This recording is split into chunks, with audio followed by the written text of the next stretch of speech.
يهده الله فلا مضل له ومن يضلله فلا هادي له ونشهد أن لا إله إلا الله وحده لا شريك له ونشهد أن محمدا عبده ورسوله أما بعد فأعوذ بالله من الشيطان الرجيم بسم الله الرحمن الرحيم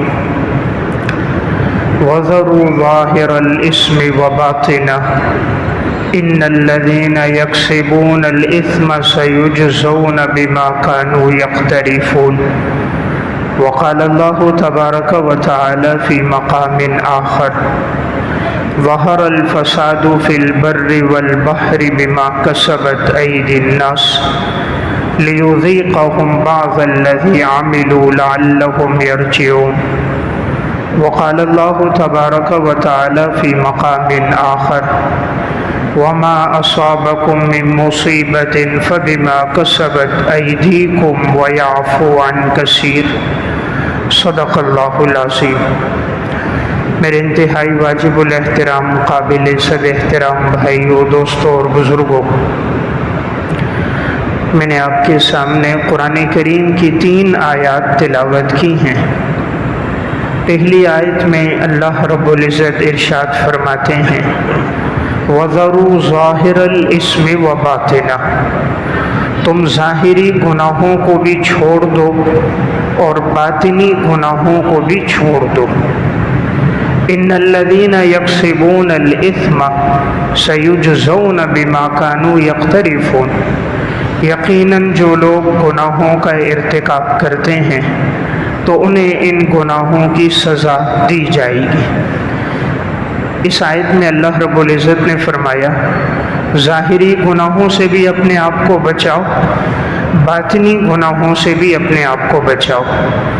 ظاہری گناہ جو انسان کے اعضاء سے ہو رہے ہیں، جیسے آنکھ سے انسان اگر غلط دیکھے، بد نظری کرے، ظاہری گناہ ہے۔ کانوں سے اگر ناجائز چیزوں کو سنے، ظاہری گناہ ہے۔ اسی طرح اگر ایک انسان حرام چیز کھا رہا ہے، ظاہری گناہ ہے۔ گناہ کے کام کی طرف چل کر جا رہا ہے، ظاہری گناہ ہے۔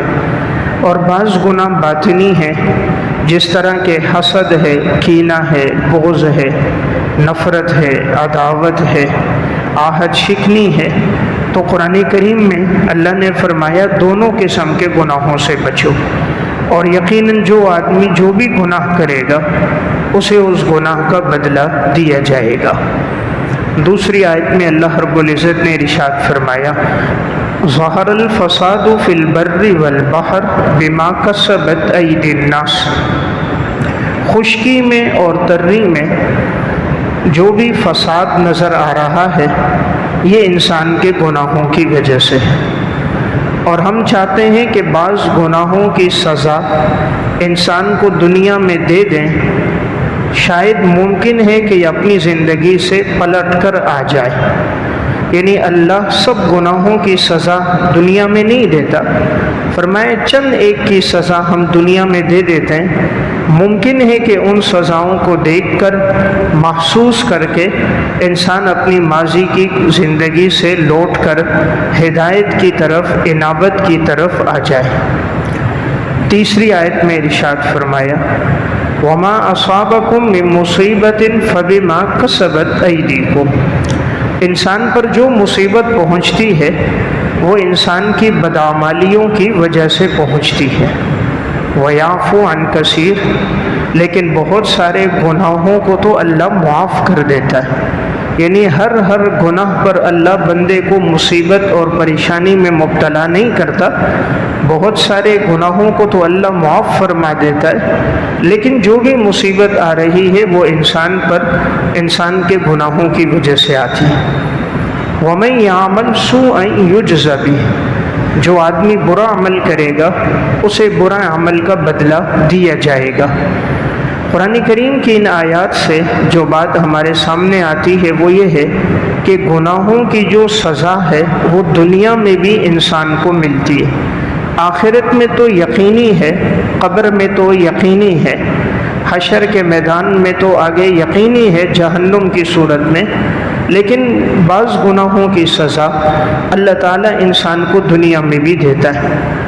اب یہ سزا کن صورتوں میں ظاہر ہوتی ہے، میں وہ چند صورتیں عرض کروں گا کہ آج جو معاشرے میں فساد ہے، بدامنی ہے، مختلف مصائب ہیں، حالات ہیں، تو یہ ہمارے گناہوں کی وجہ سے ہیں۔ اور گناہوں کے کیا کیا نقصانات دنیا میں یا آخرت میں سامنے آتے ہیں، علامہ ابن قیم رحمۃ اللہ علیہ متوفی 751 ہجری کی کتاب ہے الداء والدواء، بیماریاں اور اس کا علاج۔ بیماریاں گناہ ہیں اور اس کا علاج توبہ کرنا ہے۔ بیماریاں انسان کی نافرمانیاں ہیں اور اس کا علاج اللہ کی طرف رجوع کرنا ہے۔ جب خدا نخواستہ انسان کی زندگی میں گناہ آ جائیں تو کن کن صورتوں میں ان گناہوں کے اثرات ظاہر ہوتے ہیں، اس کی علامات اور نشانیاں کیا ہیں۔ میں چند نشانیاں عرض کروں گا جس سے پتہ چل جائے گا کہ اللہ رب العزت ہم سے راضی ہے یا اللہ ہم سے ناراض ہے۔ ہر مسلمان کی یہ خواہش ہوتی ہے کہ اللہ مجھ سے راضی ہو جائے، اور یہ سب سے بڑھ کر نعمت ہے اللہ کی رضا۔ اس لیے قرآن کریم میں اللہ رب العزت نے فرمایا وَرِضْوَانٌ مِّنَ اللَّهِ أَكْبَرُ، اللہ کی رضا سب سے بڑھ کر ہے۔ ہم جتنے بھی عبادات کرتے ہیں ان تمام عبادات سے مقصود اللہ کا راضی ہونا ہے کہ اللہ تعالی ہم سے راضی ہو جائیں، یہی مقصود ہے، اور گناہ سے اللہ ناراض ہوتا ہے۔ اب ایسی کتنی صورتیں ہیں، علامات ہیں، نشانیاں ہیں کہ جس سے ہمیں محسوس ہو کہ اللہ کہیں ہم سے ناراض تو نہیں ہے، تو ایسی صورت میں ہم رجوع الی اللہ کریں۔ تو میں وہ چند علامات ذکر کروں گا، ہم میں سے ہر ایک ساتھی اپنے بارے میں محسوس کر سکتا ہے کہیں یہ نشانیاں میری زندگی میں تو نہیں ہے کہ اللہ مجھ سے ناراض تو نہیں۔ اللہ رب العزت جب کسی سے ناراض ہوتا ہے، سب سے پہلی علامت اللہ اس کے دل سے اپنی محبت نکال دیتا ہے۔ اللہ جب کسی سے ناراض ہوگا، پہلی علامت اللہ اس کے دل سے اپنی محبت نکال دے گا۔ پھر انسان کے دل میں اللہ کی محبت نہیں ہوگی، مخلوق کی محبت ہوگی۔ عورت کی محبت ہے، دولت کی محبت ہے، پیسے کی ہے، عہدے کی ہے، منصب کی ہے، جائیداد کی ہے، موبائل کی ہے، گاڑی کی ہے، عشق مجازی ہے، یہ مختلف صورتیں ہیں۔ پھر انسان ان کو چاہے گا، اللہ اپنی محبت اس کے دل سے نکال دے گا۔ اس دل میں دونوں چیزیں جمع نہیں ہو سکتی، خالق کی محبت بھی، مخلوق کی محبت بھی، پیدا کرنے والے سے تعلق بھی اور عشق مجازی بھی، یہ دونوں جمع نہیں ہو سکتی۔ اس لیے پہلی بات میں عرض کر رہا ہوں، اللہ رب العزت جب ناراض ہو تو دل سے اپنی محبت نکال دیتا ہے۔ اور ایمان کی علامت یہ ہے کہ جب اللہ راضی ہوگا، سب سے زیادہ اپنی محبت اس کے دل میں ڈال دے گا۔ والذین آمنوا اشد حبا للہ، ایمان والے وہ ہوتے ہیں جنہیں سب سے زیادہ محبت اللہ رب العزت کی ذات سے ہوتی ہے۔ تو جب اللہ کسی کو اپنے قریب کرتا ہے، اس کے دل میں اپنی محبت ڈال دیتا ہے، اور جب انسان گناہوں کی وجہ سے اللہ سے دور ہوتا ہے، اللہ اس کے دل سے اپنی محبت نکال دیتا ہے۔ نمبر 2، ایک نشانی جب اللہ کسی سے ناراض ہو، اللہ اس کے دل سے اپنے محبوب کی محبت کو نکال دیتا ہے۔ پھر اس کے دل میں جناب رسول اللہ صلی اللہ علیہ وسلم کی محبت باقی نہیں رہتی، صرف زبانی طور پر تو کہتا ہے، حقیقتاً دل میں محبت نہیں ہوتی۔ اس لیے کہ اگر حقیقتاً دل میں محبت ہو تو انسان کی زندگی میں اطاعت رسول اور اتباع رسول ہو، پھر وہ ہر قدم پر رسول اللہ صلی اللہ علیہ وسلم کی سنتوں پر عمل کرتا ہے۔ جب اللہ کی ناراضگی ہوتی ہے، پھر پرواہ نہیں ہوتی آدمی کو، بس وہ رسم و رواج کا پابند ہے، خوشی ہے، غم ہے، وہ دیکھتا ہے لوگ کیا کہتے ہیں، لوگ مجھ سے خوش ہو جائیں۔ اللہ ناراض ہوتا ہے، بھلے ہو جائے، اللہ کا حبیب ناراض ہوتا ہے، بھلے ہو جائے، لوگ ناراض نہ ہو۔ پھر انسان خوشی میں، غم میں لوگوں کی داد رسی اور لوگوں کی خوشنودی چاہتا ہے۔ نمبر 3، جب اللہ کسی سے ناراض ہو جائے، اسے اتباع رسول کی توفیق اللہ نہیں دیتا۔ وہ آپ صلی اللہ علیہ وسلم کی سنتوں پہ نہیں چل سکتا۔ ایک تو محبت دل سے ختم ہو جاتی ہے اور ایک اطاعت اور اتباع کی توفیق ختم ہو جاتی ہے۔ اللہ تعالیٰ نے قرآن کریم میں فرمایا ہے قُلْ إِن كُنتُمْ تُحِبُّونَ اللَّهَ فَاتَّبِعُونِي يُحْبِبْكُمُ اللَّهُ وَيَغْفِرْ لَكُمْ ذُنُوبَكُمْ، اگر تم یہ چاہو کہ اللہ تم سے محبت کرے تو تم میری اتباع کرو، اللہ تم سے محبت بھی کرے گا، اللہ تمہارے گناہوں کو بھی معاف کر دے گا۔ تو قرآن کریم میں اللہ نے اپنی محبت کو رسول اللہ صلی اللہ علیہ وسلم کی اتباع اور اطاعت کے ساتھ جوڑا۔ تو اگر ہم چاہیں اللہ ہم سے محبت کرے تو ہم چلتے پھرتے اٹھتے بیٹھتے ہر قدم پر رسول اللہ صلی اللہ علیہ وسلم کی سنتوں کو، آپ کے اسوہ حسنہ اور آپ کے اعمال کو ہم اپنی زندگی میں لے کر آئیں۔ ایک علامت جب اللہ کسی سے ناراض ہو جاتا ہے تو اللہ تعالیٰ اسے تلاوت کی توفیق نہیں دیتا۔ پھر انسان کے لیے مشکل کام قرآن کریم کی تلاوت ہوتی ہے۔ آج آپ دیکھیں بقیہ چیزوں کے لیے تو ہمارے پاس وقت ہے، آنکھ کھلتی ہے ہاتھ میں موبائل ہے، جب تک آنکھ بند نہیں ہوتی ہاتھ میں موبائل ہے، گھنٹوں موبائل پر فیس بک میں یوٹیوب میں وقت گزر جاتا ہے، لیکن 5-10 منٹ قرآن کی تلاوت آج ہمارے لیے مشکل ہوتی ہے۔ آج کتنے مسلمان ہیں جو روزانہ 1 سپارہ قرآن کی تلاوت کرتے ہیں؟ ہر مسلمان پر قرآن کا حق ہے کہ مہینے میں کم از کم ہر مسلمان 1 قرآن تو ختم کرے۔ ہم نام کے مسلمان ہیں، سالہ سال گزر جاتے ہیں، ہمیں 1 قرآن پڑھنے کی بھی توفیق نہیں ہوتی، حالانکہ 1 سپارہ پڑھنے میں کتنا وقت لگے گا؟ آدھا گھنٹہ، 40 منٹ، 50 منٹ لگیں گے، اس سے زیادہ تو نہیں۔ تو 24 گھنٹوں میں کیا کوئی مسلمان 35-40 منٹ اپنے رب کے مقدس کلام کے لیے نہیں نکال سکتا؟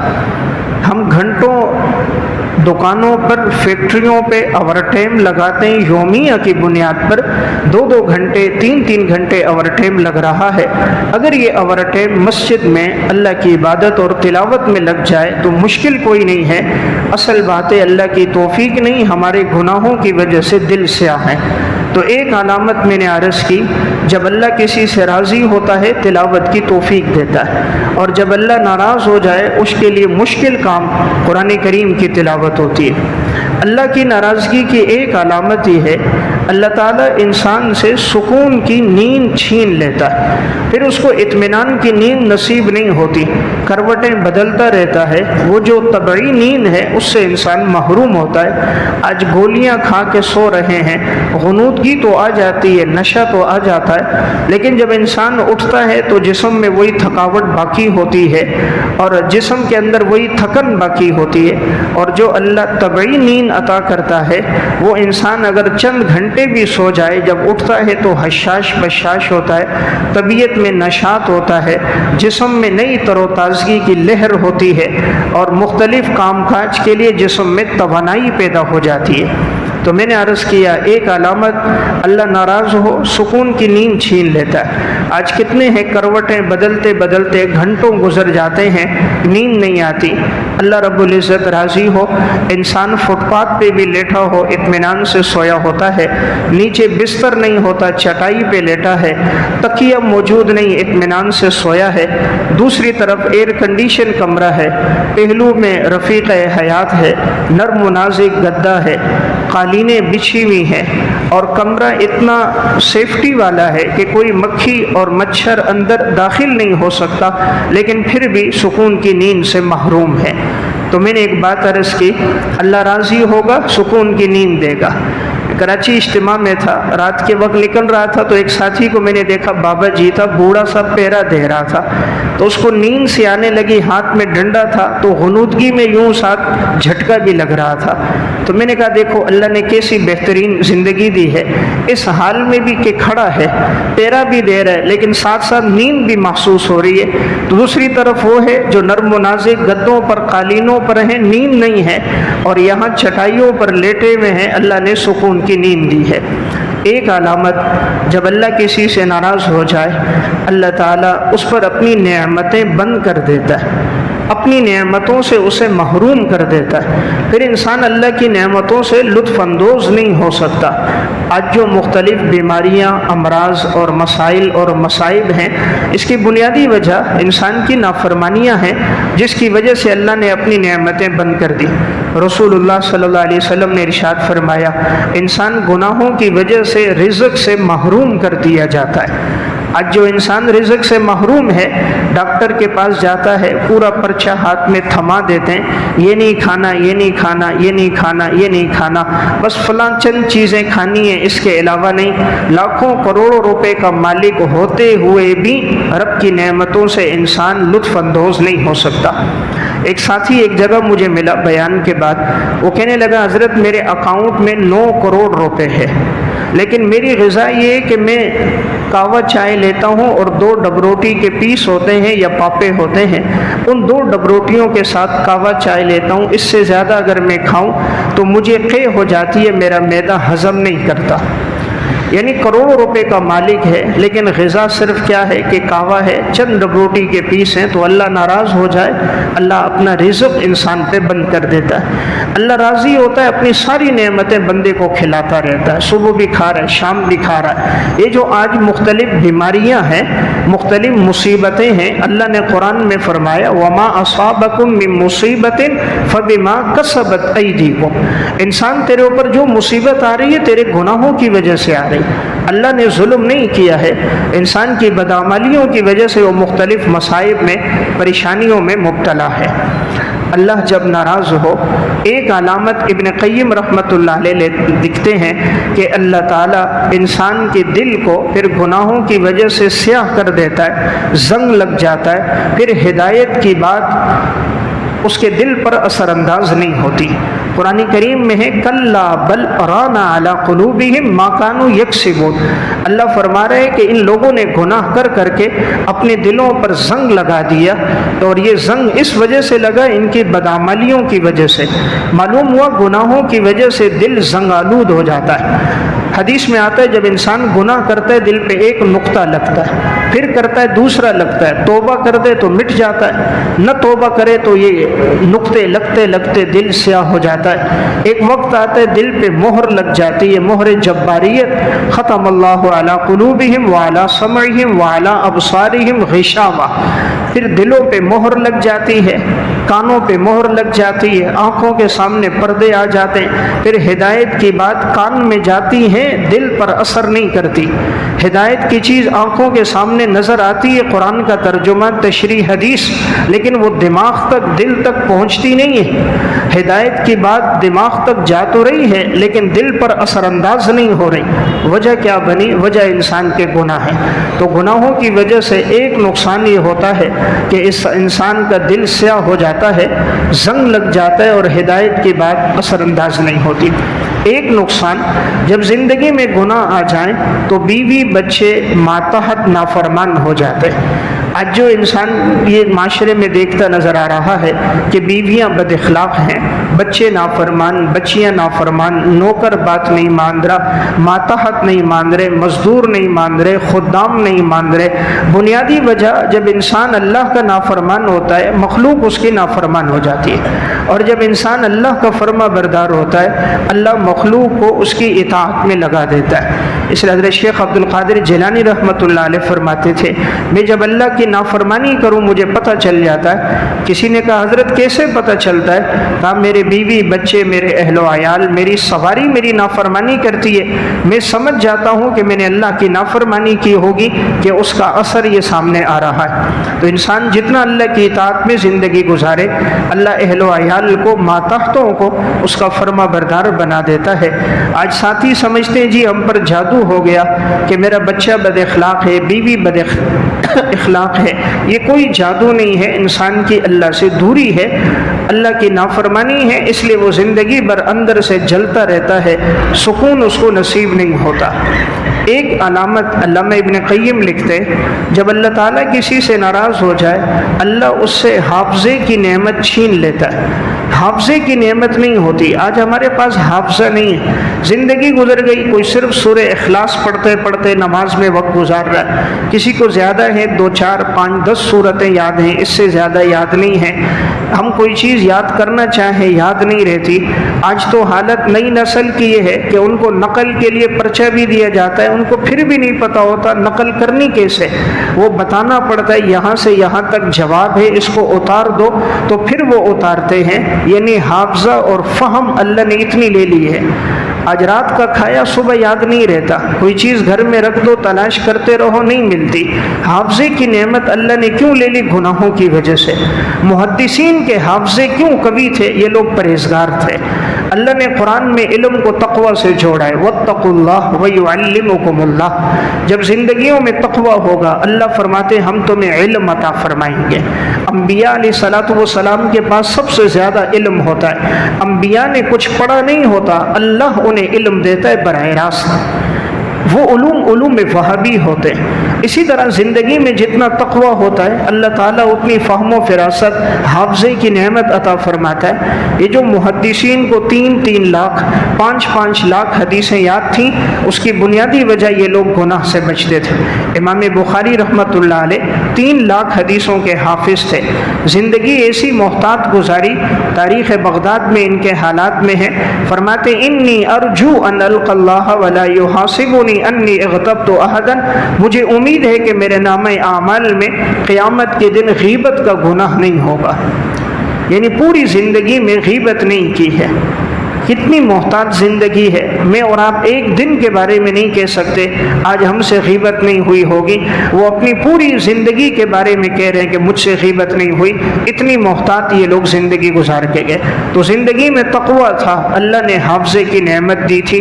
اس لیے آج جب سے موبائل آیا بدنظری عام ہو گئی، جب سے موبائل آیا فحش گفتگو عام ہو گئی، حافظے کی نعمتیں ہم سے چھن گئی۔ جب آنکھیں غلط دیکھتی ہیں اللہ حافظے کی نعمت انسان سے لے لیتا ہے۔ ہم چاہیں حافظے طاقتور ہوں، اپنی نگاہوں کی حفاظت کریں۔ امام مالک رحمۃ اللہ علیہ نے امام شافعی رحمہ اللہ کی جب ذہانت دیکھی تھی کہ ایک مجلس میں جتنی حدیثیں سنی سب ان کو یاد ہو گئی، تو ایک جملہ امام مالک نے امام شافعی سے فرمایا تھا، یا بنی انی ارا قد القى فی قلبک نورا فلا تطفئه بظلمۃ المعصیہ، پیارے بیٹے اللہ نے آپ کے دل میں علم کا نور ڈالا ہے، اسے گناہوں کی ظلمت کے ساتھ مٹانا نہیں۔ پیارے بیٹے اللہ نے آپ کے دل میں علم کا نور ڈالا ہے، اسے گناہوں کی ظلمت کے ساتھ مٹانا نہیں۔ امام شافعی کہتے ہیں پھر میں گناہ سے یوں بچتا جیسے کوئی زہر سے بچتا۔ اللہ کی نافرمانی تو زہر ہے، تھوڑی بھی نقصان دیتی ہے زیادہ بھی نقصان دیتی ہے۔ یہ تو بمنزل اژدہا ہے، چھوٹا بھی ڈستا ہے بڑا بھی ڈستا ہے۔ اللہ کی نافرمانی تو بمنزل انگارہ ہے، چھوٹا بھی نقصان دے گا بڑا بھی دے گا۔ تو میرا واقعہ سنانے کا مقصد یہ ہے جب زندگی میں تقوی ہو اللہ حافظے کی نعمت دیتا ہے، اور جب آنکھیں غلط دیکھے زندگی میں گناہ آ جائیں اللہ حافظے کی نعمت لے لیتا ہے۔ گناہ کا ایک نقصان یہ ہوتا ہے انسان کا جسم کمزور ہو جاتا ہے۔ بظاہر تو وہ بڑا فربا نظر آئے گا، بڑا موٹا نظر آئے گا، لیکن طاقت نہیں ہوگی۔ اور جب زندگی میں تقوی ہو اللہ جسم کو طاقت دیتا ہے، قوت دیتا ہے۔ حضرات صحابہ اکرام بظاہر دبلے پتلے تھے، لیکن ایمان کی طاقت تھی، اعمال کی طاقت تھی، خوف خدا تھی۔ روم اور فارس کے وہ لوگ جو بڑے فربا لوگ اور مرغن غذائیں کھانے والے، ہر قسم کی اشیاء وافر مقدار میں موجود، جبکہ صحابہ اکرام پیٹ پہ پتھر باندھنے والے، ایک ایک کھجور کھا کر جہاد کرنے والے، ایک ایک آدمی 100 کا مقابلہ کر رہا ہے۔ وجہ یہ تھی کہ جو جنگیں ہوتی ہیں وہ دل کی بہادری سے ہوتی ہے، اور بہادری تقوی سے نصیب ہوتی ہے۔ اور جب زندگی میں تقوی نہ ہو، بھلے جسم فربا ہو، انسان بزدل ہوتا ہے، تو اللہ تقوی پر، خوف خدا پر اللہ رب العزت بہادری اور شجاعت دیتا ہے۔ اور جب زندگی میں گناہ حرام کھا رہا ہے، سود کھا رہا ہے، رشوت کھا رہا ہے، پھر وہ ہر چیز سے ڈرتا ہے۔ کبھی لال بیگ سے ڈر رہا ہے، کبھی چھپکلی سے ڈر رہا ہے، کوئی آواز سنتا ہے گھبرا جاتا ہے، رات کے وقت آواز سنی گھبرا گیا۔ وجہ کیا ہے؟ جسم تو فربا ہے لیکن اصل طاقت دل کی طاقت ہے، اور دل کی طاقت بنتی ہے روحانیت سے، اللہ کے ساتھ تعلق سے۔ اس لیے میں ایک بات عرض کر رہا تھا، گناہ کا ایک نقصان ہوگا اللہ جسم سے طاقت لے لے گا۔ آج نوجوان جوانی میں بڑھاپے کے آثار کیوں نظر آ رہے ہیں؟ 22 سال کا 25 سال کا نوجوان ہے، وزن نہیں اٹھا سکتا، 25-28 سال کا نوجوان ہے، جسم کی رنگت تبدیل ہے، 20 بیماریوں میں مبتلا ہے، کیا وجہ ہے؟ وجہ گناہ ہے۔ گناہ کی وجہ سے اللہ نے جسم کی طاقت لے لی۔ گناہ کا ایک نقصان یہ ہوتا ہے، اللہ عقل کی نعمت، فہم، فراست لے لیتا ہے۔ ایک ہے حافظہ، ایک ہے فہم، دونوں الگ چیز ہیں۔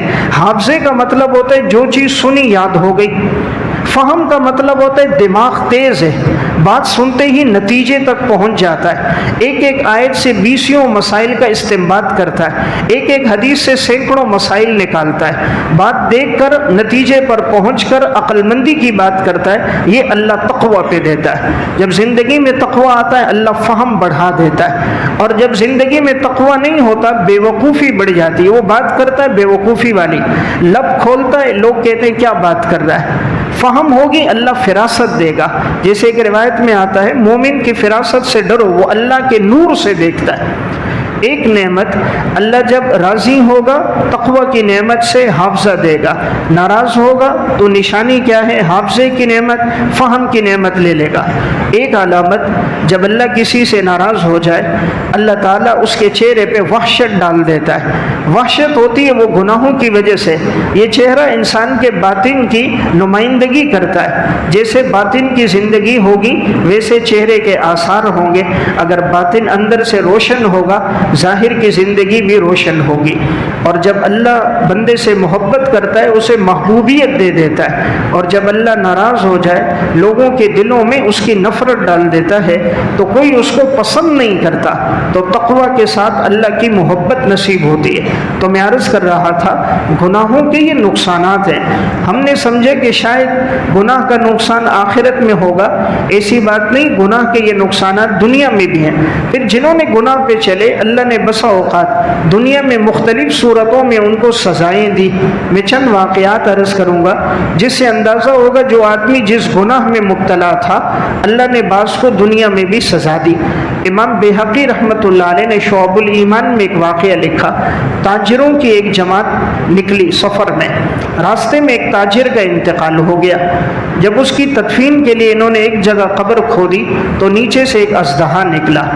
امام بیہقی بڑے محدث ہیں جنہوں نے واقعہ لکھا ہے، متوفہ 458 ہجری، کہتے ہیں دوسری جگہ تاجروں نے قبر کھودی پھر اژدہا نکلا، تیسری جگہ قبر کھودی پھر ایک نیچے سے اژدہا نکلا۔ یہ گھبرا گئے کیا کیا جائے؟ حضرت عبداللہ ابن عباس رضی اللہ تعالیٰ عنہ کے پاس آئے، حضرت 3 جگہ قبریں کھودی اژدہا نکلا ہے، آپ بتائیں کیا کریں؟ فرمائے یہ اس کا کوئی گناہ ہے جس کی اس کو سزا مل رہی ہے، آپ پوری زمین کھود دو گے تب بھی یہ اژدہا نکلے گا، اس کو کسی ایک قبر میں دفنا دو۔ انہوں نے قبر میں جیسے ہی اس کو رکھا اژدہا جسم کے ساتھ لپٹ گیا۔ یہ تاجر کہتے ہیں ہم لوگ واپس آئے، ہم اس کے گھر آئے، تعزیت کی، اس کی گھر والی سے پوچھا آخر کیا بات ہے کہ ہم نے جہاں تیرے شوہر کے لیے قبر کھودی ایک اژدہا نکلا۔ گھر والی نے روتے ہوئے کہا میرا جو شوہر تھا یہ تاجر تھا، غلہ فروخت کیا کرتا تھا، لیکن یہ غلے میں اوپر اچھا غلہ رکھتا تھا اور نیچے جو گندم رکھتا غلہ تو 2 نمبر کی رکھتا تھا، اوپر اچھے ہوتی نیچے بھوسا رکھ دیتا، میں منع کرتی یہ باز نہ آتا۔ جیسے آج کا تاجر کہتا ہے خیانت نہ کریں تو دولت کیسے بڑھے گی، دھوکہ نہ دیں تو بچوں کو تعلیم کیسے دیں گے، کرپشن نہ کریں تو جائیداد کیسے بنے گی۔ تو یہ بھی یہی کہتا تھا، اوپر اچھا غلہ رکھتا نیچے 2 نمبر کا رکھتا۔ تو بیوی کہتی ہے میں منع کرتی یہ باز نہ آتا، تو شاید اسی خیانت کی اللہ نے اس کو سزا دی۔ تو دیکھو میں ایک بات عرض کر رہا ہوں، گناہ کی سزا صرف آخرت میں نہیں ہے، بسا اوقات اللہ دنیا میں بھی سزا دیتا ہے۔ علامہ لالکائی رحمۃ اللہ علیہ کی کتاب ہے شرح اصول اعتقاد اہل سنہ والجماعہ، اس میں انہوں نے ایک واقعہ لکھا۔ چند ساتھی حج کے لیے گئے، حج کے سفر میں جا رہے تھے، راستے میں چلتے چلتے ایک جگہ ایک شخص کا انتقال ہو گیا۔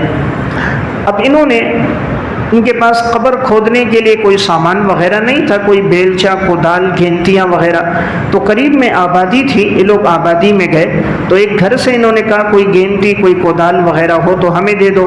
اس دور میں کودالیں استعمال ہوتی تھی قبر کھودنے کے لیے، تو ایک نے دے دی لیکن کہا کہ یہ واپس ضرور لے کر آنا۔ انہوں نے کہا ٹھیک ہے ہم لائیں گے۔ جب قبر کھود دی تو انہوں نے اپنے اس ساتھی کو دفنا دیا، تو اب ان کو یاد نہ رہا وہ کودال کسی ساتھی سے قبر میں رہ گئی۔ جب قبر اوپر سے بند کر دی، بعد میں ان کو خیال آیا وہ کدال تو قبر میں رہ گئی اور ہم نے تو وعدہ کیا تھا ہم تمہیں واپس لے کر آئیں گے۔ تو کسی نے کہا قبر ایک جانب سے کھول دو۔ علامہ لالکائی ایک بڑے محدث ہیں، وہ لکھتے ہیں جیسے قبر ایک جانب سے کھولی، اندر کیا دیکھا کہ وہی جو کدال ہے وہ سرخ ہے جس طرح کے انگارے ہوتے ہیں آگ کی مانند، اور اسی کے ساتھ اس کے ہاتھ پاؤں یوں بندھے ہوئے ہیں، اور وہ شخص عذاب میں مبتلا ہے اور جسم کی رنگت تبدیل ہو گئی ہے، جسم بالکل سرخ ہو گیا ہے، اور کدال یوں سرخ ہے، چمک رہی ہے جس طرح کے لوہے کو آگ میں ڈالو تو سرخ ہو جاتا ہے۔ تو یہ لوگ گھبرا گئے کہیں ایسا نہ ہو ہم میں کوئی ہاتھ لگائے اور ہاتھ جل جائیں جلس جائیں۔ انہوں نے قبر بند کی، اس گھر والے کے پاس آئے، کہا جتنی قیمت ہے ہم سے لے لو، وہ کدال ہم نہیں نکال سکتے، ہم نے تو دیکھا ہے وہ عذاب میں مبتلا ہے۔ تو انہوں نے وہ قیمت دے دی۔ یہ لوگ حج کر کے واپس آئے تو اس گھر میں گئے، تعزیت کی، تو اب انہوں نے اس کی بیوی سے پوچھا کہ آخر کیا بات ہے کہ تمہارا شوہر تو ایک اچھے سفر پہ جا رہا تھا، حج کا سفر تھا، لیکن حج کے سفر میں راستے میں انتقال ہوا، ہم نے قبر کھودی، کدال اندر رہ گئی ہم سے، ہم نے دیکھا وہ عذاب میں مبتلا، آخر کیا بات ہو سکتی ہے؟ سفر تو بڑا پاکیزہ سفر تھا۔ گھر والی نے کہا بات یہ ہے کہ میرا یہ شوہر تاجر تھا، اس سے پہلے ایک سفر میں یہ اپنے ساتھی کے ساتھ گیا تھا تو اس کو اللہ نے دولت دی تھی، تو میرے شوہر نے راستے میں اس کو کوئی بے ہوشی کی چیز کھلا کر پھر اس کو قتل کر دیا تھا اور اس کی وہ ساری دولت اور پیسہ لے لیا تھا، اور اسی حرام کے پیسے سے حج پہ جا رہا تھا، وہی حرام کا مال تھا، اسی پہ حج پہ جا رہا تھا۔ تو دیکھیں حج بھی نصیب نہ ہوا، راستے میں اللہ نے موت بھی دے دی اور عبرتناک موت دے دی کہ دوسروں کے لیے وہ عبرت کا نشان بن گیا۔ تو میں ایک بات عرض کر رہا ہوں، انسان یہ سمجھتا ہے کہ میں نے گناہ کیا، کون دیکھ رہا ہے، کون پکڑے گا؟ آج کسی کو بولو نا کہ میرے ہاتھ بڑے لمبے ہیں، میں تو بڑا طاقتور ہوں، میری پونچھ بہت زیادہ ہے، او بھائی اللہ سے زیادہ طاقتور کوئی نہیں، اللہ کی گرفت سے زیادہ سخت گرفت کسی کی نہیں۔ ان بطش ربک لشدید، تیرے رب کی پکڑ بڑی سخت ہے۔ واملی لہم ان کیدی متین، ہم ڈھیل ضرور دیتے ہیں لیکن ہماری گرفت بڑی سخت ہوتی ہے۔ تو اس لیے میں ایک بات عرض کر رہا ہوں، گناہوں کی سزا اللہ نے صرف آخرت میں نہیں رکھی، جیسے نیک اعمال کا بدلہ اللہ دنیا میں بھی دے رہا ہے، اسی طرح اللہ رب العزت گناہوں کی سزا بھی انسان کو دنیا میں دیتا ہے۔ مکافات عمل میں ایک واقعہ ڈاکٹر عبدالغنی فاروق نے لکھا، ایک شخص تھا، پروفیسر تھا، بڑا ماجد خان نام تھا، لیکن بدبخت سا تھا، دہری قسم کا تھا، اللہ کی ذات کا انکار کرتا، رسول اللہ صلی اللہ علیہ وسلم کا انکار کرتا، آپ علیہ السلام پر، شریعت پر، دین پر اعتراضات کرتا، مذاق کرتا رہتا۔ تو ایک دفعہ اس کا ایک بھائی امریکہ میں تھا، تو اس بھائی نے کہا میں پیسے بھجواتا ہوں، والدہ کو عمرے پہ لے جاؤ، کوئی اور گھر میں تھا نہیں، یہ دو بھائی تھے، تو کہا والدہ کی بڑی چاہت ہے عمرے کی، تو والدہ کو عمرے پہ تم لے جاؤ، خرچہ میں بھجواتا ہوں۔ اب یہ جو تھا پروفیسر ماجد خان، یہ اپنے دوستوں سے کہنے لگا مجھے عمرہ کرنے کا کوئی شوق نہیں ہے، نہ مکہ جانے کا شوق ہے، نہ مدینہ جانے کا، وہاں آدمی کیوں جائے، نہ وہاں کوئی نہریں ہیں، نہ خوبصورتی ہے، نہ کوئی خوبصورت مقامات ہیں، وہاں آدمی پیسہ لگائے تو کیوں لگائے، لیکن چلو بھائی بھیج رہا ہے میں چلا جاتا ہوں ورنہ میرا دل نہیں کر رہا۔ اب بھائی نے پیسے بھیجے، اس نے یہاں پاسپورٹ بنایا، ٹکٹ لے لیا، والدہ کے ساتھ جہاز میں جیسے بیٹھا، جدہ ایئرپورٹ پہ اترا، اچانک فالج کا حملہ ہو گیا اور اتنا بیمار ہو گیا کہ قدم بھی نہیں رکھ سکتا تھا۔ اس کو وہیں جدہ سے ہسپتال منتقل کیا گیا۔ والدہ نے دیکھا لیکن 2 دن تک بے ہوشی کی حالت ہے، اٹھنے کے قابل نہیں ہے بستر سے۔ والدہ خود چلی گئی، اپنا عمرہ بھی کر دیا، 9-10 دن مکہ میں بھی رہی، اس کے بعد مدینہ گئی، 8 دن مدینہ میں بھی رہی۔ ماں نے 2-3 عمرے بھی کیے، عبادات بھی کی، اعمال بھی کیے، اور جب وہاں سے اب جو واپسی کا دن تھا، واپسی آنا تھا، تو جب آئے تو اس وقت تک یہ اسی طرح بستر پر تھا، چلنے پھرنے کے قابل نہیں تھا۔ پھر واپسی کے ٹکٹ میں اس کو وہاں سے واپس پاکستان لایا گیا۔ یعنی اللہ اس کے اس گناہ کی وجہ سے ایسا ناراض ہوا، اللہ نے اس کو حرم میں قدم رکھنے کی بھی توفیق نہیں دی، نہ بیت اللہ میں قدم رکھ سکا، نہ مسجد نبوی میں قدم رکھ سکا، نہ عمرہ کر سکا، نہ بیت اللہ کو دیکھ سکا۔ اس نے کہا نا میرا دل نہیں کرتا، میں نہیں چاہتا۔ تو اللہ رب العزت تو بے نیاز ذات ہے، انسان اگر کہے میں نہیں چاہتا، خدا تو محتاج نہیں، ساری کائنات اللہ کی محتاج ہے۔ یا ایھا الناس انتم الفقراء الی اللہ واللہ هو الغنی الحمید، کائنات کے تمام لوگوں تم اللہ کے محتاج ہو اور اللہ بے نیاز ذات ہے، قابل ستائش، قابل تعریف ہے، وہ کسی کا محتاج نہیں۔ تو میں ایک بات عرض کر رہا تھا، گناہ کی سزا اللہ رب العزت نے صرف آخرت میں نہیں رکھی، اللہ قرآن میں کہہ رہا ہے ہم دنیا میں بھی دیتے ہیں۔ وما اصابکم من مصیبت فبما کسبت ایدیکم، انسان جو بدعمالیاں کر رہے ہیں ان کا بدلہ اس کو دنیا میں بھی سامنے آ رہا ہوتا ہے۔ ایک واقعہ لکھا ہے حضرت مولانا پیر ذوالفقار احمد نقشبندی صاحب رحمۃ اللہ علیہ کے خطبات فقیر میں ہے۔ حضرت نے اس میں ایک واقعہ لکھا کہ اسی طرح ایک ڈاکٹر تھا، تو والدین حج پہ گئے، بیٹا ڈاکٹر تھا، اس سے کہا کہ بیٹا چلو تم بھی ہمارے ساتھ۔ اول تو وہ تیار نہیں ہوا، پھر اس نے ماں باپ نے جب زور لگایا کہ نہیں آ جاؤ، مسلمان ہو، حج کر لو گے، طواف کر لو گے، تو اب جب اس کا ٹکٹ ہو گیا، جیسے ہی بیت اللہ کے قریب پہنچا تو کہنے لگا میرا دل نہیں کر رہا، میں نہیں جا سکتا، میں برداشت نہیں کر سکتا، میرے دل کی کیفیت بدل گئی ہے۔ ماں باپ نے اس کو ہوٹل واپس بھیج دیا، والدین خود اندر گئے، پہلے جاتے ہی انہوں نے عمرہ کر دیا، حج کے ایام میں حج کیا۔ یہ ان دنوں میں ہوٹل ہی میں تھا، نہ عمرے کی توفیق ہوئی نہ حج کی توفیق ہوئی، واپسی میں ساتھ واپس آ گیا۔ یعنی اللہ کی ایسی ناراضگی تھی کہ اللہ رب العزت نے اس کے قدم کو بھی حرم میں رکھنے کی اللہ نے اس کو توفیق نہیں دی۔ تو میں ایک بات عرض کر رہا ہوں، انسان اپنے گناہوں کی وجہ سے حالات سے دوچار ہوتا ہے۔ رب العالمین کی ذات تو بے نیاز ذات ہے، ہاں اگر قدردانی ہو، دل میں شوق ہو، محبت ہو، اللہ تو بندے کے ارادے کو دیکھتا ہے نا، نیت کو دیکھتا ہے۔ اگر نیت اور شوق موجود ہو، رب العالمین اسباب پیدا کر دیتا ہے۔ علامہ یافعی رحمۃ اللہ علیہ نے روض الریاحین فی حکایات الصالحین میں ایک واقعہ لکھا۔ ایک مرید حضرت جنید بغدادی رحمۃ اللہ علیہ کے پاس آیا اور کہنے لگا حضرت حج کے قافلے جا رہے ہیں، سارے لوگ حج پہ جا رہے ہیں، میرا بڑا شوق ہے میں حج کروں، میں اللہ کا گھر دیکھوں، طواف کروں، عمرہ کروں، آپ علیہ الصلوۃ والسلام کے روزے پہ حاضری دوں، لیکن میری وسعت نہیں ہے، آپ دعا کر دیجئے اللہ کے خزانے میں کمی کوئی نہیں، اللہ تعالیٰ مجھے اس سال حج نصیب فرما دے۔ جب وہ یہ کہہ رہا تھا آنکھوں سے آنسو بہ رہے تھے، دل میں تڑپ تھی، زبان دل کی ترجمان ہوتی ہے، چہرے کی کیفیت عکاسی کرتی ہے۔ حضرت جنید سمجھ گئے طلب صادق ہے، سچے دل سے کہہ رہا ہے۔ حضرت جنید نے جیب میں ہاتھ ڈالا تو 1 درہم تھا۔ حضرت جنید بغدادی رحمۃ اللہ علیہ نے درہم دیا اس کو، اللہ سے دعا کی کہ یا اللہ میرے پاس یہی ہے، تو اس میں اتنی برکت ڈال دے کہ تو اس کو حج کی توفیق، حج کی سعادت نصیب فرما دے۔ جنید نے اس کو درہم دیا اور جا کر کہا جہاں سے قافلے روانہ ہوتے ہیں حج پر، وہاں جا کر کھڑے ہو جاؤ، اللہ کا ذکر کرتے رہو، اللہ تمہاری ترتیب بنا دے گا۔ اس دور میں قافلے اونٹوں پہ، گھوڑوں پہ روانہ ہوتے تھے، یہ وہیں جا کر کھڑا ہو گیا۔ ایک قافلہ جا رہا تھا، قافلے والوں نے اس کو دیکھا، ان کے دل میں اللہ نے اس کی محبت ڈال دی۔ پوچھا بھئی کیوں کھڑا ہے؟ کہا حج کا ارادہ ہے۔ کہا تیری سواری؟ کہا سواری تو میرے پاس نہیں ہے، نیت یہ ہے کہ اللہ مجھے توفیق دے دے۔ انہوں نے کہا ہمارے پاس ایک سواری خالی ہے، ایک ساتھی نے جانا تھا وہ بیمار ہو گیا، وہ نہیں جا سکا، اس کی سواری موجود ہے، ویسے ہم خالی چلا رہے ہیں، چلتے ہو ہمارے ساتھ چلو۔ انہوں نے ساتھ اس کو بٹھا دیا۔ اب پورے سفر میں کہ یہ مہمان ہے، جہاں کھانا کھاتے ساتھ کھانا کھلاتے، جہاں جاتے اٹھتے بیٹھتے یہ ان کے ساتھ ہوتا، یہاں تک کہ اس نے حج بھی کر دیا، مدینہ بھی حاضری ہو گئی۔ جو کچھ خریدنا تھا، کھجوریں وغیرہ ضرورت کا سامان، انہوں نے کہا یہ ہمارا ساتھی ہے، سب نے کہا مہمان کا اکرام کریں گے۔ انہوں نے کچھ جمع کر کے اس کو کھجوریں وغیرہ تحفے تحائف بھی خرید کے دے دیے۔ جب یہ حج کر کے واپس آ گیا، حضرت جنید بغدادی رحمۃ اللہ علیہ کی خدمت میں پہنچا، ہاتھ میں کھجوریں تھی، زمزم تھی، کچھ تحفہ تھا، حضرت جنید کو پیش کیا۔ جیب سے وہ 1 درہم نکالا، حضرت جنید کو دیا، فرمایا حضرت آپ نے ایسی دعا کی تھی، اللہ نے ایسی برکت ڈالی، 1 درہم خرچ بھی نہیں ہوا اور اللہ نے حج بھی کرا دیا۔ حج کر کے بھی واپس آ گیا اور 1 درہم بھی خرچ نہیں ہوا۔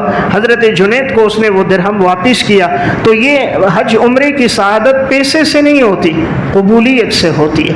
اگر کوئی سمجھے میرے پاس پیسہ میں نہیں جاتا، یہ ناراضگی ہے، کہیں اللہ توفیق نہیں دیتا۔ خدا خطبات فقیر میں ایک واقعہ ہے، ایک شخص تھا 65 سال عمر ہو گئی، مال دولت بہت تھا، اتنا پیسہ تھا کہ وہ اگر روزانہ عمرہ کرنا چاہے تو کر سکتا تھا، اتنی دولت اس کے پاس تھی۔ ساتھیوں نے بڑا کہا بھائی اب تو بڑھاپا ہے، بیماریاں لگ گئی، موت کے قریب ہو، اب تو حج کر لو۔ تو اول تو تیار نہیں ہوا، کچھ دوستوں نے زور دیا تو تیار ہو گیا۔ اب پاسپورٹ وغیرہ بنا دیے، ٹکٹ وغیرہ لے لیا۔ اب جیسے ہی جانے کا ارادہ تھا 2 دن پہلے کوئی پرانے دوست آ گئے، انہوں نے پھر کہا یہ تو حج تو ہر سال ہوتا ہے، اگلے سال چلے جانا، چلو اس سال چلتے ہیں، امریکہ کا ٹور کرتے ہیں، وہاں گھوم پھر کے آ جائیں گے، وہاں جاتے ہیں، یہ تو ہر سال ہوتا ہے۔ دوستوں کی بات میں آ گیا اور کہا ٹھیک ہے میں اس سال نہیں جاتا، حالانکہ ٹکٹ ہوا تھا، سب کچھ تیاری مکمل تھی، تو یہ حج پر نہیں گیا۔ اب وہ جو ٹکٹ پہ تو تاریخ بھی تھی جانے کی، واپسی آنے کی بھی، اب وہ جو واپسی آنے کی تاریخ تھی اس کے 3 دن کے بعد اس کا انتقال ہو گیا، 3 دن کے بعد اس کا انتقال ہو گیا۔ اب اگر یہ حج پہ چلا جاتا تو حج پہ جانے سے تو گناہ معاف ہو جاتے ہیں، حدیث میں آتا ہے الحج یہدم ما کان قبلہ، ماضی کے اللہ گناہ حج کے ذریعے، ہجرت کے ذریعے، اسلام کے ذریعے اللہ گناہ معاف کر دیتا ہے، تو حج پہ توفیق ملتی، گناہ معاف ہو جاتے، 3 دن کے بعد انتقال ہوتا، اچھی موت نصیب ہو جاتی، لیکن اللہ کی ناراضگی تھی، رب العالمین نے توفیق نہیں عطا کی، ٹکٹ ہو کر بھی، اسباب ہو کر بھی نہ جا سکا۔ اس لیے میں ایک بات عرض کر رہا تھا، یہ عبادت اور اعمال اللہ کی توفیق سے۔ یہ بعض ساتھیوں کی زبان پر یہ غلط جملہ ہوتا ہے، میرے پاس ٹائم نہیں ہے میں نماز پڑھوں، ٹائم نہیں ہے میں تلاوت کروں، میں ذکر کروں، میں حج عمرے کے لیے جاؤں، اللہ ناراض ہے، توفیق نہیں دیتا۔ ٹائم کی کیا بات، جس رب کے تابع ہے، چیونٹی سے لے کر ہاتھی تک، کائنات کی ساری مخلوق جس کے امر کے تابع ہے، ہماری کیا مجال ہم اس کے تابع نہ ہو، لیکن وہ رب العالمین جس سے راضی ہوتا ہے اسے اعمال اور عبادات کی توفیق دیتا ہے۔ یہ اللہ سے مانگنی چاہیے، اللہ عبادت کی توفیق دے، عمل میں ہماری زندگی گزارے۔ دیکھیں آج 16 رمضان ہے، 15 روزے پورے ہو گئے، 16 تراویحیں پوری ہو گئی، رمضان کا مہینہ آیا، مہینہ اس پہ بھی گزر رہا ہے جو روزے رکھ رہا ہے، اس پہ بھی گزر رہا ہے جو روزے نہیں رکھتا، وقت اس پہ بھی گزرتا ہے جو تکبیر اولیٰ سے نماز پڑھ رہا ہے، اس پہ بھی گزر رہا ہے جو سونے میں وقت گزار رہا ہے، وقت اس پہ بھی گزر رہا ہے جس کا وقت تلاوت میں گزر رہا ہے، وقت اس پہ بھی گزر رہا ہے جس کا وقت موبائل میں، فیس بک اور یوٹیوب میں گزر رہا ہے، پیسہ اس کا بھی لگ رہا ہے، عیاشی میں، فحاشی میں پیسہ اس کا بھی لگ رہا ہے، اللہ کے نام پر یتیموں بیواؤں کے گھروں میں راشن میں، ایک وہ بھی ہے جو رات سویا ہوا ہے، ایک وہ بھی ہے جس کی رات اللہ کے سامنے گڑ گڑاتے ہوئے گزر رہی ہے، وقت تو دونوں پہ گزر رہا ہے، لیکن ایک کو اللہ نے توفیق دی، دوسرے کو اللہ نے توفیق نہیں دی۔ اس لیے میں ایک بات عرض کر رہا تھا، یہ اعمال اللہ کی توفیق سے، اللہ سے مانگنا چاہیے، اللہ عبادت کے ساتھ، اعمال کے ساتھ انسان کو، انسان کی اولاد کو اللہ جوڑ کے رکھے۔ تو میں ایک بات عرض کر رہا تھا کہ گناہ کی سزا صرف انسان کے لیے اللہ نے آخرت میں نہیں رکھی، دنیا میں بھی ہے، جیسے نیک اعمال کا بدلہ ہے ویسے ہی گناہ کی بھی سزا ہے۔ امام ذہبی رحمۃ اللہ علیہ کی کتاب الکبائر اور ابن حجر حیتمی کے الزواجر عن اقتراف الکبائر، دونوں میں ایک واقعہ لکھا ہوا ہے۔ ایک نوجوان تھا، ابتدا میں وہ کفن چور تھا، زندگی ابتدا کی اس میں گزر گئی، اللہ نے اس کو توبہ کرنے کی توفیق دی، اس نے اپنا واقعہ اس دور کا جو بادشاہ تھا عبد الملک بن مروان کو سنایا۔ عبد الملک نے پھر کہا اس واقعے کو محفوظ کرو۔ اس کفن چور نے کہا میری زندگی ابتدا میں اس میں گزری، لیکن میں نے ایک خواب دیکھا، اس کے بعد میں نے توبہ کی۔ کہا کیا خواب دیکھا؟ اس نے اپنا خواب سنایا۔ امام ذہبی الکبائر میں لکھتے ہیں خواب یہ تھا، کہتے ہیں میں نے دیکھا کہ میں ایک قبر کو کھود رہا ہوں، اندر سے میں نے ایک شخص کو دیکھا جس کا چہرہ قبلے سے پھرا ہوا ہے، چہرے کا رنگ تبدیل ہے اور چہرہ قبلے کی طرف نہیں ہے، قبلے سے بالکل ہٹا ہوا ہے، اور تو میں بالکل گھبرا گیا کہ عذاب میں مبتلا ہے۔ تو کہتا ہے میں خواب میں دیکھتا ہوں پیچھے ہٹتا ہوں، کوئی کہتا ہے کہ پوچھتے نہیں ہو کہ اس کا چہرہ کیوں قبلے سے پھرا ہوا ہے، کیوں عذاب میں مبتلا ہے؟ کہتے ہیں میں نے پوچھا کیوں مبتلا ہے؟ کہا یہ زندگی میں نماز نہیں پڑھتا تھا، اس نے اپنا چہرہ ہماری طرف نہیں کیا، اب رشتہ دار آ کر اس کا چہرہ قبلے کی طرف کرتے ہیں، تو اب اللہ نے اس کا چہرہ قبلے سے پلٹ دیا تو چہرہ سیاہ ہو گیا تھا۔ کہتا ہے میں نے خواب میں اسی طرح دیکھا، میں نے ایک دوسری قبر کھودی، دوسری قبر میں دیکھتا ہوں اس شخص کا چہرہ خنزیر کی صورت میں مسخ ہو گیا ہے اور آگ کی بیڑیاں ہیں اس کے ہاتھوں اور پاؤں میں۔ کہتا ہے میں گھبرا گیا تو میں باہر نکلنے لگا، پوچھتا ہوں یہ کس وجہ سے عذاب میں مبتلا ہے؟ تو ایک آواز آتی ہے یہ وہ تھا جو شراب پیتا تھا، شراب میں وقت گزارا اور اس نے توبہ نہیں کی، اس لیے ہم نے اس کے چہرے کو مسخ کر دیا۔ کہتا ہے میں نے خواب میں تیسری قبر کھودی، میں نے دیکھا ایک شخص ہے اور اس کی زبان یہاں گدی سے نکالی ہوئی ہے اور لوہے ہیں گرم کر کے اس کے منہ میں ڈالا ہوا ہے اور گدی سے اس کو نکالا ہوا ہے۔ میں گھبرا گیا، میں نے پوچھا یہ کون ہے، کس وجہ سے سزا ہے؟ کہا یہ چغل خوری کرتا تھا، جھوٹ بولتا تھا، دو گھرانوں میں آپس میں لڑائیاں ڈالتا، فساد کرتا، ہم نے اس فساد کی اس کو سزا دی ہے۔ کہتا میں نے چوتھی قبر کھودی، میں نے دیکھا اس شخص کا چہرہ بھی قبلے سے پھرا ہوا ہے اور وہ عذاب میں مبتلا ہے۔ میں نے پوچھا یہ کون آدمی تھا؟ کہا یہ نماز نہیں پڑھتا تھا۔ کوئی نماز کا کہے تو یہ کہتا میرے پاس فرصت نہیں ہے اس لیے ہم نے اس کو عذاب میں مبتلا کیا۔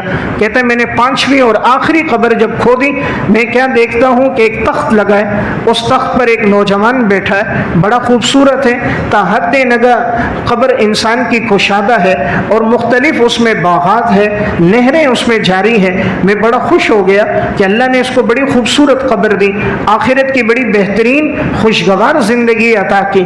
تو مجھ سے پوچھنے والا پوچھتا ہے پوچھتے نہیں ہو کہ ہم نے اس کو خوبصورت زندگی کیوں دی؟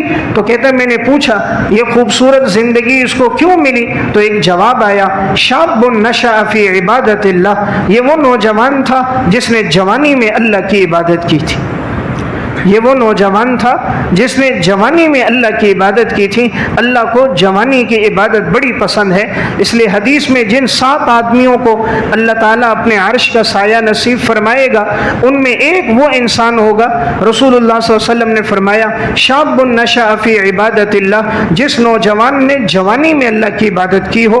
تو اللہ نے جوانی کی نعمت دی ہے، ہماری کوشش ہو ہماری یہ جوانی اعمال میں گزرے، عبادات میں گزرے، تلاوت میں گزرے، ذکر میں گزرے۔ معلوم نہیں جیسی زندگی ہوگی ویسی موت ہوگی، اچھی زندگی ہوگی تو اللہ اچھی موت دے گا، زندگی میں تلاوت اعمال ذکر ہوں گے، موت کے وقت اللہ زبان پہ جاری کر دے گا۔ خدا نہ خواستہ زندگی اچھی نہ ہو تو موت بھی اچھی نہیں ہوتی۔ میں آخری واقعہ سنا کے بات ختم کرتا ہوں۔ آج سے تقریباً 2 مہینے قبل میرا سالہ تھا محمد ریاست، اس کا انتقال ہوا اور جب اس کی لاش گھر لے کے جا رہے تھے تو ایمبولینس میں جو ساتھی گاڑی چلا رہا تھا تو میں نے اس سے نام پوچھا، اس نے مجھے نام بتایا محمد طاہر۔ میں نے پوچھا کتنا عرصہ ہو گیا آپ یہ گاڑی چلا رہے ہو؟ اس نے کہا 17 سال ہو گئے۔ میں نے کہا 17 سال میں کتنی موتیں آپ کے سامنے ہوئی ہوں گی کہ مختلف لوگ ہیں، کسی کا حادثے میں انتقال ہوا اور آپ اس کو لے کے جا رہے ہو جنا اسپتال یا کسی اور اسپتال، راستے میں انتقال ہو گیا، یا کوئی بیمار ہے لے کے جا رہے ہو راستے میں انتقال ہوا۔ اس طرح کی کتنی اموات، کتنے لوگوں کا انتقال آپ کی نظروں کے سامنے ہوا ہے، ایمبولینس میں ہوا یا جب تک ہسپتال پہنچایا، قانونی کارروائی کے دوران ہوا۔ 17 سال میں کتنے لوگ آپ کے سامنے مرے ہوں گے؟ وہ تھوڑی دیر سوچنے لگا، پھر کہنے لگا مولوی صاحب لگ بھگ 300 آدمی تو مرے ہوں گے۔ میں نے کہا 300 میں کتنوں کو آپ نے کلمہ پڑھتے ہوئے سنا ہے کہ انہوں نے کلمہ پڑھا اور وہ پڑھ کے دنیا سے گئے؟ تو وہ بڑے ہی فکر مندی کے ساتھ کہنے لگا حضرت 3-4 کے علاوہ میں نے کسی کو کلمہ پڑھتے ہوئے نہیں سنا، 3-4 کے علاوہ میں نے کسی کو کلمہ پڑھتے ہوئے نہیں سنا، اکثر بغیر کلمے کے دنیا سے جا رہے۔ تو یہ بات میں امریکہ اور یورپ کی نہیں کر رہا، کراچی کی بات کر رہا ہوں۔ ہماری زندگیاں دین سے دوری ہیں، آج موت کے وقت کلمہ نصیب نہیں ہو رہا۔ وہی ساتھی مجھے واقعہ بتانے لگا، کہا چند مہینے قبل نوجوان تھے، شراب پی ہوئی تھی، موٹر سائیکل پر تھے، اسی دوران ایکسیڈنٹ ہو گیا تو نالے میں گر گئے۔ تو کہا جب ان کی لاشیں ہم لے کے جا رہے تھے اسپتال، کہا منہ سے بدبو آ رہی تھی، شراب کی بدبو تھی، یعنی اس حال میں موت آئی کہ شراب پی ہوئی ہے، شراب کا نشہ ہے، گندے پانی میں نالے میں گرے اور اس حال میں دنیا سے چلے گئے، کلمہ بھی نصیب نہیں ہوا۔ میں نے اس سے پوچھا کسی کو آپ نے یاسین پڑھتے ہوئے بھی دیکھا کہ موت کے وقت اس کی زبان پر یاسین ہو؟ اس نے ایک واقعہ سنایا، کہنے لگا ایک نوجوان تھا، طالب علم تھا، مدرسے جا رہا تھا، موٹر سائیکل پر تھا، راستے میں ایکسیڈنٹ ہو گیا۔ کہتے ہیں اس کا یہ ٹرالی کے نیچے آیا تو تو یہ نچلا حصہ اس کا بالکل ختم ہو گیا تھا، اس کے یہ ہڈیاں جتنی تھی یہ ساری ٹوٹ گئی تھی، اوپر کا جسم ابھی تھوڑا صحیح سالم تھا، نیچے کے جسم میں طاقت موجود نہیں تھی، آخری سانسیں لے رہا تھا۔